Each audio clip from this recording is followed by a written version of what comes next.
Jobs forecast 24 में आप सभी का स्वागत है। दोस्तों, जैसा कि आप सभी जानते हैं कि जेके पुलिस में कांस्टेबल की रिक्रूटमेंट के लिए जेकेएसएसबी की ऑफिशियल वेबसाइट पर ऑनलाइन एप्लीकेशन फॉर्म का लिंक एक्टिवेट है। काफ़ी सारे कैंडिडेट्स अप्लाई कर चुके हैं, कुछ लोग कर रहे होंगे और कुछ आने वाले दिनों में करेंगे। तो आज की इस वीडियो में हम बात करेंगे कुछ कॉमन मिस्टेक्स हैं जो कैंडिडेट्स कर रहे हैं, जो खुद से एप्लीकेशन फॉर्म को फिल कर रहे हैं, अप्लाई कर रहे हैं। उनसे कॉमन मिस्टेक जो है वो हो रही है, यानी एक ही मिस्टेक है जो बार-बार सभी कैंडिडेट्स कर रहे हैं। वो कौन-सी मिस्टेक है जो आपको नहीं करनी चाहिए, जिसके करने से आपका एप्लीकेशन फॉर्म जो है वो पूरी तरह से रिजेक्ट हो सकता है। इसलिए हम आपको बताना चाहते हैं, आपको अलर्ट करना चाहते हैं कि ये गलती मत करें अपने एप्लीकेशन फॉर्म को फिल करते हुए। तो वो कौन-सी मिस्टेक है, आज की इस वीडियो में हम डिस्कस करेंगे, साथ में इस एप्लीकेशन फॉर्म के बारे में भी कुछ जानकारी देंगे। तो आगे बढ़ने से पहले चैनल को सब्सक्राइब ज़रूर करें और साथ में बेल नोटिफिकेशन को भी ऑन करें, ताकि नई वीडियो आए तो अपडेट सबसे पहले आप तक पहुँच सके। तो दोस्तों, ये है एप्लीकेशन फॉर्म, कुछ इस तरह का है। रजिस्ट्रेशन के बारे में अपनी पिछली वीडियो में हमने बताया था।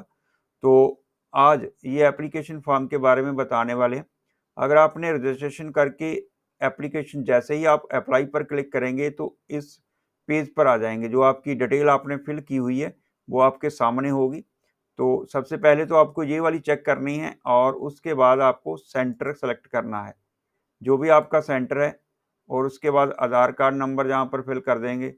फिर आपको दोस्तों यहाँ सेलेक्ट आइटम नंबर, यहाँ भी कुछ लोग मिस्टेक कर रहे हैं कि इन सभी को टिक किए जा रहे हैं। जो कैंडिडेट्स 10th पास हैं वो भी आइटम नंबर 3 और 4 को सिलेक्ट कर रहे हैं।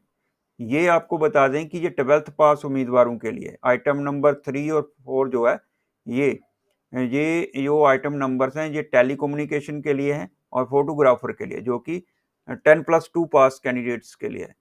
तो आपको, अगर आप सिंपली 10th पास हैं तो आपको सिर्फ आइटम नंबर 1, 2, 3 और 4 वाली लास्ट वाली करनी है। 3 और 4 छोड़ देनी है अगर आप 10th पास हैं। अगर आप 12th पास हैं तो फिर आप ये सेलेक्ट कर सकते हैं। तो ये एक मिस्टेक तो ये होगी कि आप 10th पास हैं और आप 12th वाली जो आइटम नंबर है वो भी सिलेक्ट किए जा रहे हैं। आपको ऐसा नहीं करना है। अगर आप 12th पास हैं तो ये आइटम नंबर सेलेक्ट कर सकते हैं, नहीं तो आप इसे खाली छोड़ दीजिए। तो ये एक मिस्टेक होगी जो सभी कैंडिडेट्स कर रहे हैं। और उसके बाद जो सबसे बड़ी मिस्टेक है, वो ये वाली है, जहाँ फिजिकल स्टैंडर्ड्स। तो जब पहले दिन ये ऑनलाइन एप्लीकेशन फॉर्म शुरू हुआ था तो यहाँ पर गोरखा कम्युनिटी, जहाँ बोट ट्राइब लिखा हुआ था, बोट ट्राइब, ये वाला, ये जो यहाँ लिखा हुआ है ना, इसमें ये यहाँ पर मेंशन था। तो उस वजह से काफ़ी स्टूडेंट जो हैं वो कंफ्यूज हो गए और उन्होंने यहाँ यस कर दिया, लेकिन आपको नो कर दिया, सॉरी, नो किया हुआ है। तो आपको नो नहीं करना था, आपको जहाँ पर यस करना था, क्योंकि यहाँ पूछा गया है, चाहे वो पहले दिन वाला हो चाहे अब जो अपडेट आई है इस एप्लीकेशन फॉर्म में। तो आपको यहाँ पूछा गया है कि do you possesses the request physical standards. तो यहाँ इसका मतलब है कि जो फिजिकल स्टैंडर्ड मांगा गया है नोटिफिकेशन या एडवर्टाइजमेंट के जरिए, क्या आपके पास वो है, आप एलिजिबल हैं। तो आपको यस करना था, जहाँ नो नहीं करना था। मतलब अगर आप नो कर देते हैं तो आपको उनको बताते हैं कि जो मेल है उनकी 5 फीट 6 इंच मिनिमम हाइट होनी चाहिए। तो आप अगर नो कर देते तो आपका मतलब सीधा-सीधा हो गया कि आपकी हाइट ये नहीं है।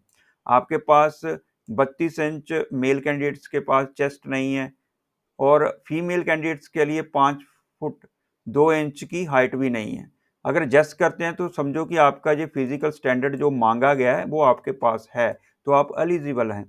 तो जो नो कर चुके हैं उनके लिए कोई दिक्कत नहीं है। जब भी एडिट का ऑप्शन आएगा इस ऑनलाइन एप्लीकेशन फॉर्म के लिए, तो आप एडिट करेंगे, आप कर सकते हैं।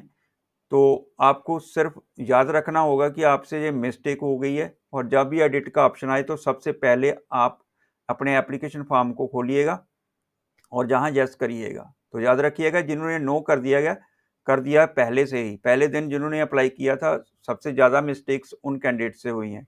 तो आपको जहाँ येस करना है, और जो आने वाले हैं, जहाँ कर रहे हैं अभी, जो करने वाले हैं उनको भी ये याद रखना होगा कि यहाँ यस करना है। तो इस वीडियो को ज़्यादा से ज़्यादा शेयर कर दीजिएगा ताकि बाकी के कैंडिडेट्स तक भी ये जानकारी पहुँच सके, जिनसे मिस्टेक हो गई है जहाँ वो करने वाले हैं, ताकि वो ना करें। जिनसे हो गई है वो अपने एप्लीकेशन फॉर्म को एडिट कर लें जब भी एडिट का ऑप्शन आए तो। बहुत बड़ी दिक्कत नहीं है क्योंकि एडिट का ऑप्शन रखा हुआ है जेकेएसएसबी ने। ये बहुत बड़ी बात है कि आप इस एप्लीकेशन फॉर्म को दोबारा एडिट करके अपनी मिस्टेक को सुधार सकते हैं, अपनी गलती को सुधार सकते हैं।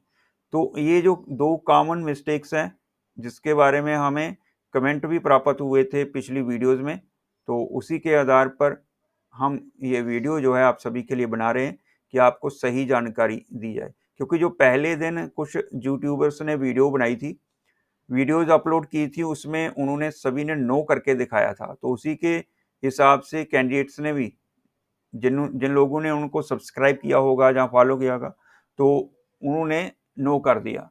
तो वो पहले दिन की बात थी क्योंकि जहाँ इन्होंने भी थोड़ी कन्फ्यूजन रखी हुई थी। तो अब साफ जहाँ लिखा हुआ है कि आपका फिजिकल स्टैंडर्ड्स जो है क्या है, तो आपको यहाँ यस करना है। तो बाकी की जानकारी ठीक ही है। वाइट बैकग्राउंड वाला आपने जो है फ़ोटो अपलोड करना है और सिग्नेचर बिल्कुल साफ-सुथरे होने चाहिए। फ़ोटो में याद रखें कि किस तरह की कैप वगैरह नहीं होनी चाहिए और गले में चेन या टैग्स वगैरह नहीं होने चाहिए। तो इन चीज़ों का ध्यान रखें, फिर आपका एप्लीकेशन फॉर्म जो है वो रिजेक्ट नहीं होगा। और प्रेफ़रेंस को भी ध्यान से फिल करें। जैसे कि जहाँ प्रेफ़रेंस 1 है, 2, 3, 4 है।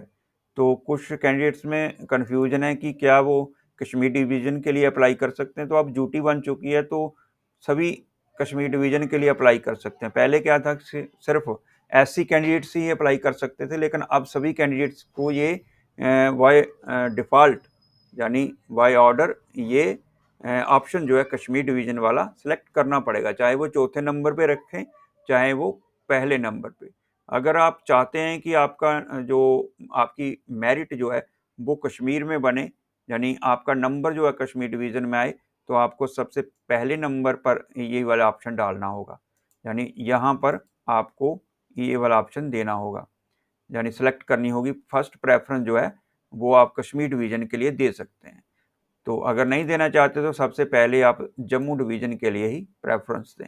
तो जो भी प्रेफ़रेंस आप पहले रखना चाहते हैं उस पर क्लिक कर दें। जैसे दूसरे नंबर पे आर्मड होगी, तीसरे नंबर पे एसडीआर। तो इस तरह से आप अपनी प्रेफ़रेंस भी दे सकते हैं।